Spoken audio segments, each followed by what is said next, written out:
A quick hello and we're good to go. Welcome to the show, Chris Savage.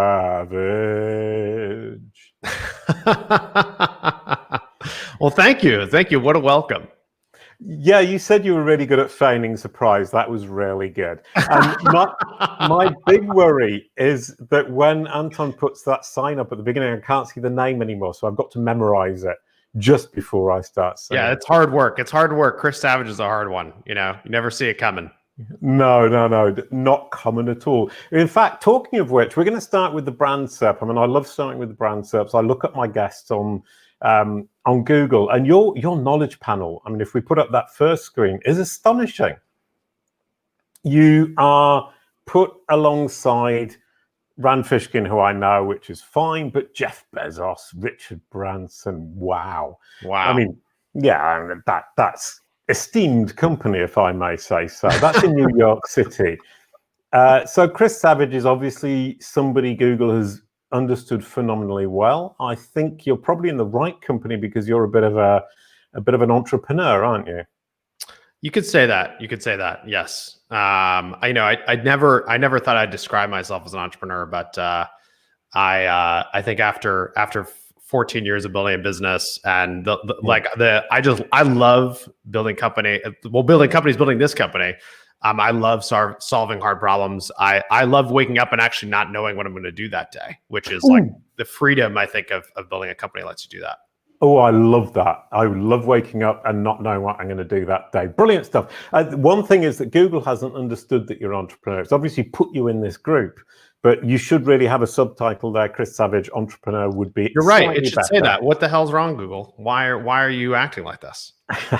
It hasn't understood because you haven't explained it properly. And underneath, you can actually claim your knowledge panel, which is something I would advise you do, which gives you some control. It doesn't actually give you control of your subtitle, but it does give you some control over your profiles and some other information about you. So tip number one. The second screen, though, is I kind of thought, okay, that's New York City. Let's move to Tampa, Florida, which is further down south. Yeah, that's right. You got your geography right for the US.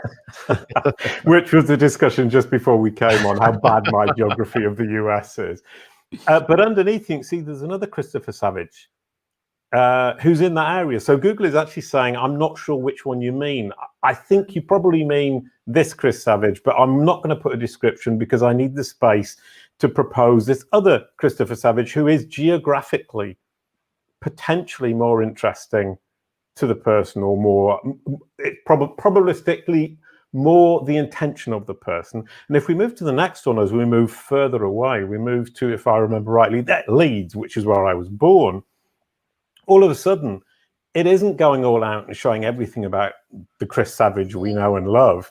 It's showing a tiny piece of information because it's obviously not sure that that is something that's relevant for somebody in Leeds looking up Chris Savage. And if we go on to the last one, as we move even further away, we're in Sydney, Australia, and it's not even you anymore. It's not. And that's an incredible, I mean, we'll end on that. And it isn't saying, oh, you're not important and not famous or whatever it might be. It's simply saying that Google is being very geo-sensitive to a very common name. And it's saying, actually, in Australia, you aren't potentially or probabilistically the most important or the most probable, not important, that's not true, person that somebody might be looking for. There is an Australian Chris Savage that somebody is more probably looking for. So I didn't do that to make you look foolish. I did that to demonstrate that even somebody who's in the realms and the sphere of somebody like Richard Branson suddenly disappears in Australia because you're very much based in the US.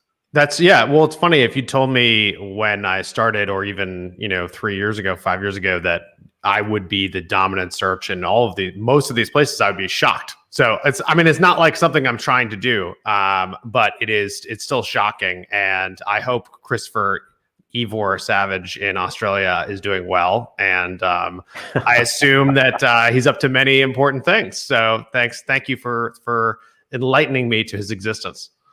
Yeah, well, I mean, it's actually not at all thanks to me. It's all down to Google, and I've been astonished how good Google is at guessing or looking at what is going to be the most relevant in any individual area. And the example of Leeds is right down to town level. It's looking at Leeds and saying, in Leeds, there must be multiple Chris Savages from which people would want to choose. So it's pretty unsure. Anyway, that's my brand SERP story. Lovely to meet you, Chris. You founded Wistia, and you just told me that you claimed it back. We started in 2006, and the name was not Wistia then. It was something else called Tropist, a site for that was going to be a portfolio website for filmmakers and artists, and then it evolved into Wistia. And I think we started calling it Wistia in late 2007 or so. And yeah, been growing and doing Wistia since then. Brilliant stuff. And you said, in fact, so sorry, now you mentioned it, I'm suddenly terribly curious. You had Wistia, you had investment, and then you borrowed to buy it back. Is that correct? Yeah. So we raised angel money. We raised a total of $1.4 million in the early days of Wistia. And it was a different time of raising angel funding, but that was in 2008 and 2010. And then we went on our merry way, and we were able to actually scale the business without raising any additional capital. So got the company profitable and scaling. And then in 2017, we had the opportunity to sell the company, and we're close to selling it. But my co-founder and I, we realized that the reason we were even considering selling the company, even though we'd been doing really well, was because we weren't happy anymore. And it wasn't fun it wasn't as fun to run the business. And we had actually been running the business at a loss, trying to throw everything we had at growth. And it wasn't really working. Sorry, were you making money and then you said, let's throw lots of money at it? We got to about 10 million in revenue, US, obviously, with 3 million in profit. And we got the advice from everyone I talked to, what are you guys doing? Like, you're growing so quickly and you are profitable. Like, if you weren't profitable, you could be growing revenue faster. And companies are valued based on revenue growth. So you're making a big mistake. And literally 99% of the people I talk to, entrepreneurs, investors, other founders, people who had sold their companies before, whatever, all said the same thing. So at some point, my co-founder and I decided we were wrong, and we changed how we were running the business, and we threw the throttle down. Like we turned it to 11, and we started hiring like crazy and taking on other projects, and we started running the business at a loss. And fortunately, we'd saved up money from being profitable for a couple of years. So we were able to afford to do this. But what happened is we started to go away from a lot of like long-term things we were doing and trusting our instincts to when you're losing, and these are real numbers, $200,000 in 1 month trying to grow. If your plan doesn't work perfectly and the next month the revenue doesn't go up as much as you hope, instead of losing another 200,000, you lose 250 or whatever it is. Oh, right. And the time to live starts changing. And so it was in this moment where we've been doing that for 18 months or so, and we had lost our ability to be as creative as we used to be. And we also lost our ability. Doesn't that make something like $5 or $6 million of loss? Yeah. If I calculate the 200,000, that's exactly right. And moves over, you're looking at Yeah. And so we were playing with this game of eating into the cash reserves, trying to decide how much time we had to live, thinking that if we uncovered some massive revenue growth thing, we would raise money to scale it. But of course, we didn't uncover something. The business continued on, except it wasn't as fun, and we actually had a lot of trouble doing many of the things before that just felt like the right things to do. Like when we were profitable, it was easy to do things just to go above and beyond and take care of the team or to take care of customers or be really friendly, unbelievably friendly and support and really generous. And all those things started to go away because it was like, well, if we don't do this, we're going to run out of money in 6 months instead of, or 8 months instead of 6 months. And it got very, very stressful. It was actually in that moment, we had 3 different companies try to acquire us. And my co-founder and I had always said no to all of those types of conversations in the past. But this time we decided to say, like, let's have these conversations. And we were sitting there with an offer to sell the business, talking about what would we do if we sold. And excuse me, sorry, I had a conversation exactly like this with my partner, and he said, what would you do with €1 million? And I thought about it for quite a long time. I said, I would buy myself a new truck. Okay. And he laughed, but just like you did. And what it came down to, and what I learned that day, is I don't actually have ambition to spend lots of money. So there's no real point in getting that immense sum of money in. I mean, obviously, it would be lovely to be rich, but sorry, you can carry on with your story. No, yeah, but basically what we realized is if we sold the business, yeah, we'd have a lot of money. But what we loved doing was like growing the company when it was really creative and when it was really fun and when we could invest in brand and when we could do all these things that really brought us joy, but also seemed to work. And we had lost our ability to do those things. And so we literally said, okay, we would build a brand similar to the brand we built at Wistia. We knew the people we'd hire. We actually knew that there was other problems we wanted to solve in the video space. And so we were going through this whole exercise, realizing that like, if we sold the company in 2 years, we'd try to rebuild Wistia. And when we had that click, it was like, well, that seems like almost cowardly to sell the business instead of fixing our own problems. Like we can fix these problems that we have. And wouldn't we prefer to fix the problems ourselves? Yes, that sounded really fun and that sounded really exciting. But that also meant saying no to an acquisition offer, which is obviously what our angels want. Like people don't invest angel money hoping that you won't sell. They hope you're going to sell. Like that's the off ramp. And so when we realized we weren't going to sell, we decided we had to do something about it. And that led us to raising debt.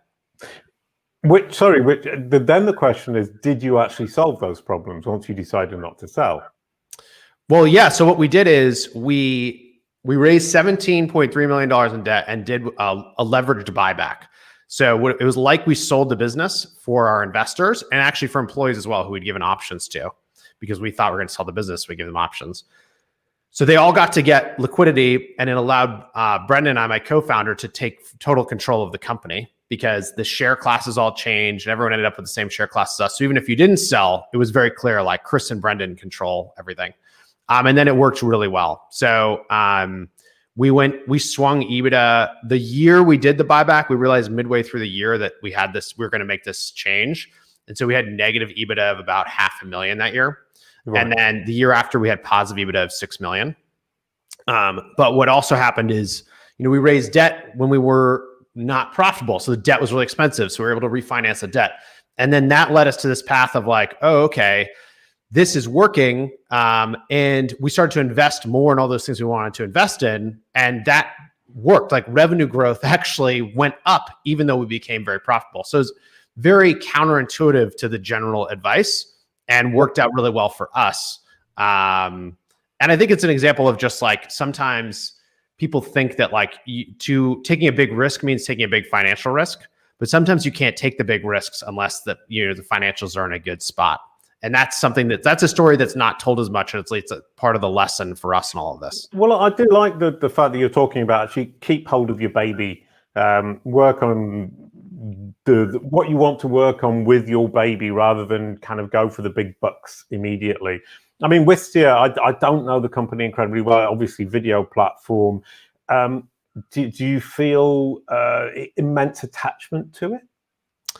Now, I mean, yeah, I think immense attachment to a lot of the ideas and things we've learned. And, again, I've done this so much longer than I ever expected to do this, right? Like, it's funny to say no to the acquisition deal because we thought we were going to sell the company in 6 months when we started. That was the plan. Yeah. So I didn't think I was going to feel any attachment to it. And then over time, I learned that being very long-term focused and having fun along the way is part of the secret sauce to doing big things, is just keeping at it, right? So how do people talk about like trying to find your passion or do something that you're passionate about? And what we discovered is like the way we were working is what we were really passionate about. And by doing that allowed us to continue at some of these really hard, big problems and allowed everything to compound. Obviously, kind of this is a completely rubbish question simply because there is no real answer. But do you think that the secret sauce you just mentioned, which is basically your passion and your love and the way that you built it and the way you work on it, if you had sold and somebody else had taken control, would it then have died? Would it have died in me? No, would it have died as a company because it doesn't? No, I don't think the company would have died.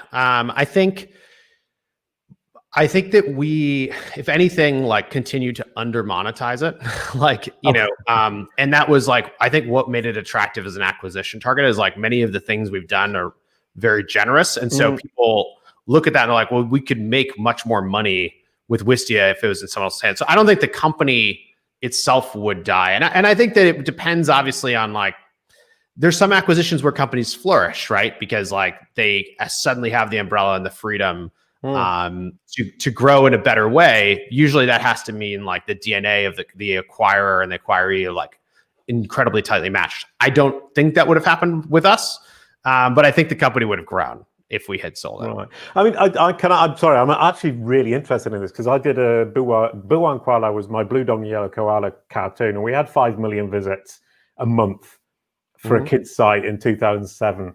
And one of the reasons it all kind of fell apart is my partner was looking at it, my business partner was looking at it from that point of view, saying we're under monetizing this. And I was saying, I just want to keep doing what I'm doing and share it with as many people as possible. And he actually ended up taking it over, and it's gone completely down the pan because the fact that he wanted to over monetize it or to monetize it to its true value put people off. Do you think that would be a problem with Wistia? Yeah, I think that would have been a problem. Yes. I think the, you know, I think that would have been a problem. I think which brings me, sorry, to brand affinity. I mean, basically what you're saying is that if the brand changes its personality, and I'm doing some inverted commas for anybody who's listening and not watching, if Wistia lost its personality, the clients would jump ship. I think yes, I think that's right. I think that's, yeah. And I mean, Brand Affinity, obviously the idea of like measuring the connection and the personality to your brand and trying to focus on that. And I think, you know, one of the reasons we talk a lot about it is like, we learned over the years that sometimes things happened that didn't make any sense logically, except that they were a brand impact. The earliest example for me, the thing that like opened my eyes to this, when we were very small, we were making progress, and we had 6 people. We had raised our second angel round. Customers were really starting to come in. We saw a path to profitability, but there was only 6 of us, and we didn't have a team page really. We had up until then on the website, it was just like a list of myself, my co-founder, and the other 2 early employees, made to look like we were a big company because we're B2B. So we're like, oh, we got to look big. Now, if you looked at this team page, you would think, this doesn't look big. This looks like a joke, but that was unclear to me when we made it. But that was the idea, is try to look professional. And I was like, this is stupid. We have these 2 other people on the team. They want to tell their parents. They want to tell their friends. They want to tell their coworkers that they're like proud to work at this company. And we thought a little way to do that was to make a team page. So we made a team page, 6 of us on it, standing in front of a whiteboard, scribbles. We literally didn't even clean the whiteboard. It just felt like a businessy thing to do. We took 3 photos of everybody, and 1 straight-faced and then 2 silly. And my co-founder, Brendan, thought it would be fun to make it so if you went to that webpage and you typed dance, D-A-N-C-E, it would randomly switch between the like silly photos and the serious one for each person. It would play music. Okay. And he did this because it was someone's birthday on the team, and it was like a gift. And he didn't think anyone was going to see it. Well, it went on Twitter and it went viral. It sounds like a gift, if I might say. Yeah. It was like kind of gift. That was my funny joke of the day. I'll shut up. Sorry. And it went viral. People sharing this thing, and we got a bunch of traffic to the team page. And then guess what? We had a 2-week trial, and 2 weeks later, a ton of new customers. And I looked at this and I was like, how did this happen? How did this possibly happen? That this has nothing to do with being a video marketing platform. It's just who we are. It's just a silly little thing. Except people liked it, they connected with it, they discovered what our product was because they cared, and then they thought, oh, this actually solves a problem, and they purchased. And it was this brand, it was this showing of this brand connection. And it was like a light bulb went off. Like, did you know that you could have a personality and it can connect with people? And then it just, over the years, we learned again and again and again that we could compound that and make it bigger, and that we all make emotional decisions that we rationalize. And when you look at the world that way, it becomes much easier to figure out like how important brand is and why you should invest in it. Well, which actually brings me to the question. I mean, how important brand is a kind of statement that I mean, does it really mean very much? I mean, what is brand? I mean, you've just told that story. I had a client, and one of their employees said, we're going to create this amazing 404 page. We're going to communicate through this 404 page and get loads of press and loads of visits. But they were faking it. Yeah. It was a big brand pretending to be cool and funny. Yeah. Is brand affinity fakeable? I don't think so. I mean, I think to your point, like if people can sniff out a fake and they like to make fun of crappy things of big brands pretending to be small. I think that a lot of this is really it's first asking yourself, what conversations do you have the right to enter? Right. And then when you are honest with yourself about the conversations you have the right to enter, you can look at your brand values and your statements and things you put out in the world, say, how can we uniquely participate in this? And I think when you put those things together, we see big brands that do innovative things all the time. In fact, I feel like a lot of the B2C brands in particular who have been incredibly lasting have done many innovative things over the years and continue to do so. But yeah, I think faking it and not going in and not taking a risk is where people run into trouble. Right. And well, that then leads me on to the question of like kind of the idea of presenting your brand without really thinking it through and just being yourself. Is that a solution? I mean, that appears to be what you did. I think for some people, yes, it's a solution. And I think it is, it's funny that going back to the brand SERP of me, and you have these like basically celebrity entrepreneurs, right? I'm not going to categorize myself as one of those, but like Bezos, right? Everyone has an idea of how he operates, and they apply that idea to everything that comes out of Amazon. And we guess at what they're going to do next based on his personality. And I think we for a long time have had strong personalities in business that are kind of like celebrity entrepreneurs, celebrity business leaders that everyone like. Steve Jobs is the classic example. Now Tim Cook, the operator, how is he going to change the pricing on me this time to blah, blah, blah, blah, blah, and like cut the costs. Everyone's looking at the gross margins, but they didn't care about that when Jobs was in charge. They just cared about how innovative the thing was. Right. But I think that has always been possible. And then now with the way we can connect so directly with each other and there's no filter because you can just subscribe to someone's Twitter account or Instagram or TikTok or whatever. I do think that there is more opportunity for like the cult of personality, if you want to call it that, or the connection between a business personality and the business itself and the affinity.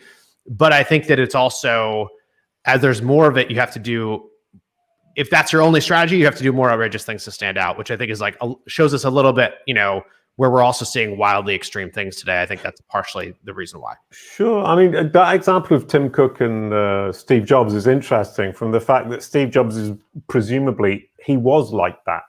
So it wasn't actually an effort for him to create this cult of personality and to be the brand himself.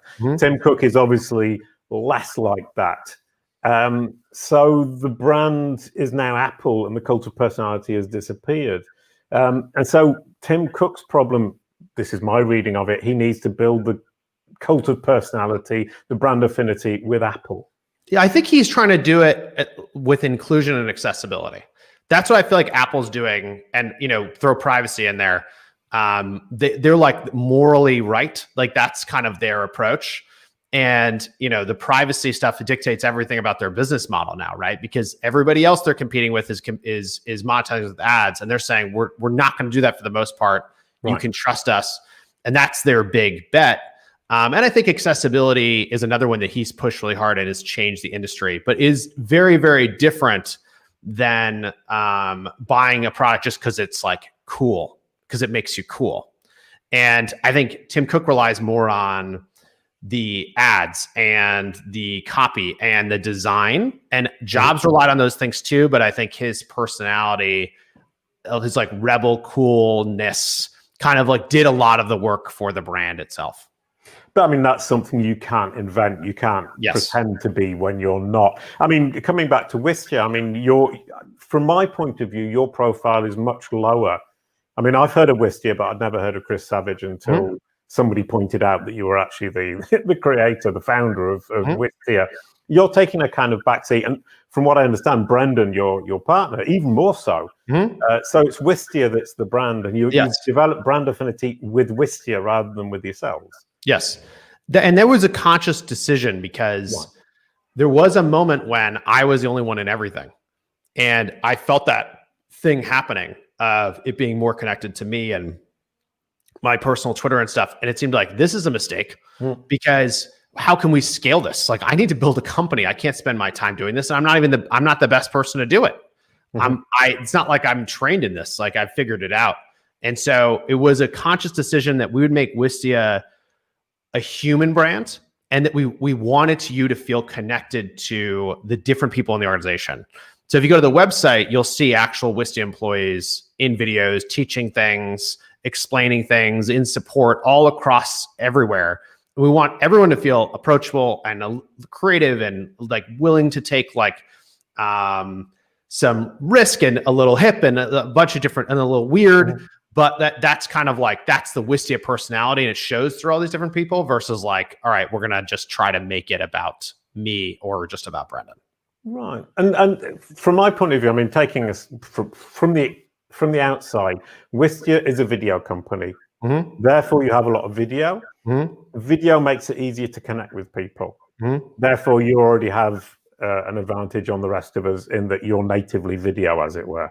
That's right.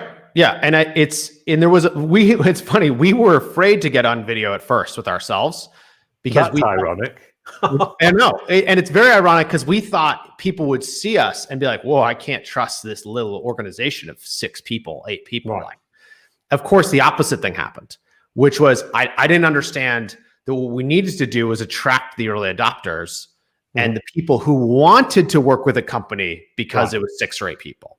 The big company was never going to pick us, but the small ones and the scrappy ones and the startups, they were the ones who themselves needed people to take a risk on them. And so, yeah, that was like, it was a huge moment when we figured that out. And I think it forced us to figure it out because we wanted to use the expression, drink our own champagne. We wanted to like be the example using our own product, that it forced us to do it earlier. And then it became embedded in the brand and the culture.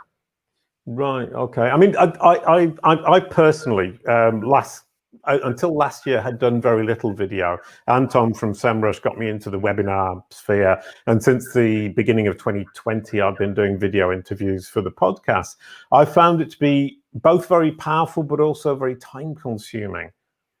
I mean, from your point of view, is that not a problem? It's a problem for a lot of brands. They're saying, I want to do video to promote my brand image and get that affinity, but the expense is too much and the effort is too much. Even if it's cheap because we've got the tools, the time and effort is immense.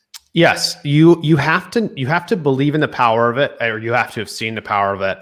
And I do think for a lot of people and a lot of organizations, what they end up doing is they bring people in house, or they have like a contract with someone externally.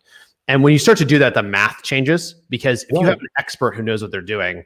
I mean, we have people on our team who, well, when we were all in person pre-pandemic, and hopefully once we're back after all this insanity, would make sometimes 500 videos a year. Like you just a gargantuan amount, because everyone sees all these opportunities to do it. And as to your point, it's really hard.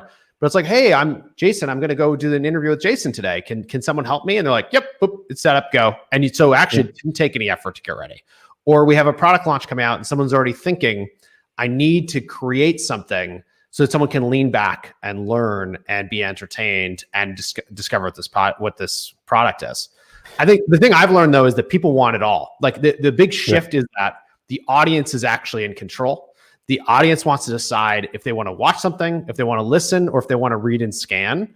And depending on where it is during their time of the day, who's around them at that time, the way that they consume and learn, they are going to pick. And we have to remember that like everything is shifting like this. So more people than ever want video, but more people than ever want audio, and more people than ever want text.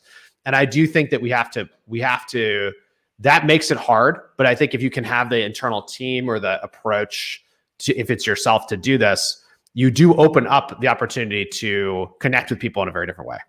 But that leads me on to another question, which is kind of like, if the audience is in control and we have lots of people telling us this is how you format a video or audio, whatever it might be, to keep your audience, are we not ending up with a whole chunk of content that's formatted aimed to please an audience, or aimed to please what we perceive the audience to want?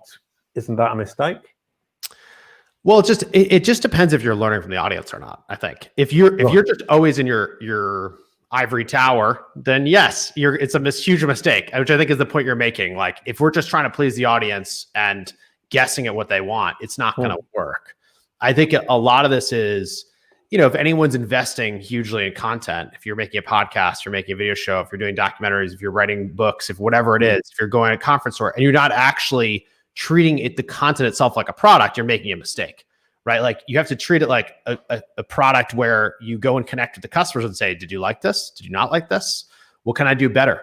What can I change for you? How can I align this with what you actually need? And I think like listen really hard to them. And when you do that, I think it's fine. You can, and it's actually, if you do that and you get really good at it, you can evolve very, very quickly. And so it makes the whole thing feel less risky. But it is a hard thing to do. And just one other part on that I think is really important is starting with the qualitative. Like just ask people questions. Like tell them to email you. Do you like this or not? Like make them get on a call and say, do you like this or not? And yes, you'll get the quantitative. It will come. But anything like this starts with first just actually hearing what people want. What I found really interesting there is, I mean, you were talking about individual emails. I mean, kind of we tend to think of knowing what your customer wants as being this immense kind of marketing questionnaire thing where we ask 100,000 people, but in fact, one person can tell you an awful lot.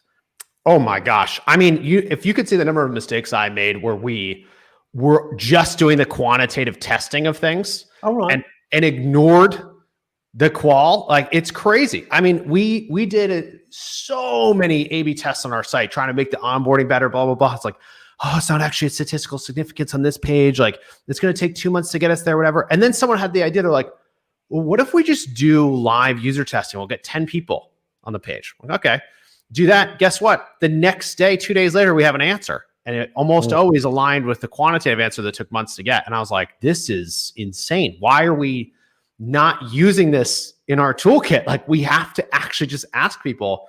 And I think it's a simple thing that so many of us forget, especially when you think you're doing a good job. It's easy to get lost in that idea. Yeah. Oh, I made this thing and people like it, and actually not realize like what they want is changing. Or what they want is evolving, you know? Well, another interesting point that takes that a little bit further is saying people don't necessarily express what it is they truly want. We misrepresent what we want. And I mean, my example would be that we did this site for kids, and I would get emails from parents saying, I don't understand the navigation. I can't find this game or that game. Yeah. And you're saying, but can your child find the game? And the answer was, yeah. And you go, well, actually, we don't care if you can find it or not, because the child is the one who's looking for it. And so it's not an exact replicate of what you're saying, but people will tend to express what they think they need or they want. And in fact, what they need or they want is actually done by acting. Is that a fair comment? Yeah, I think that's right. Oh, brilliant. I think you nailed it. Boom. Oh, sorry. No, I was expecting a kind of longer reply. No, I mean, I think people often put themselves in a position of it's because your point is like you can't just take the feedback, but you have to sort through the feedback and say, all right, this is what everyone says they want. This is where I think we're going with our product. This is what I think we're doing next. Does that seem like it's going to not only solve the problem, but like also delight or take it to the next level or whatever it is? And it's that difference that we're constantly focused on. That's where you can make remarkable stuff. Because if you give them exactly what they want, they're not surprised. You know, if they give them exactly what they said they wanted, in some cases that's right, in some cases it's not. I mean, I think what we're talking about is applying just critical thought to that process and looking at that delta between your vision of where you want to go and what people say they want. Absolutely brilliant. That was amazing, Chris. Thank you very much. I really like the way that kind of wrapped up, because you actually said what I was trying to say, but much better. Next week, we've got Adam Helway. I'm not quite sure how to say his name, and he'll probably punch me next week because it isn't Helway, it's Helway or Helwoo. But please do connect for that. Thank you once again, Chris. That was absolutely amazing. It was not the conversation we expected, not the conversation we advertised, but brilliant nonetheless. A quick goodbye to end the show. Thank you, Chris. Thanks, Jason. Good to see you.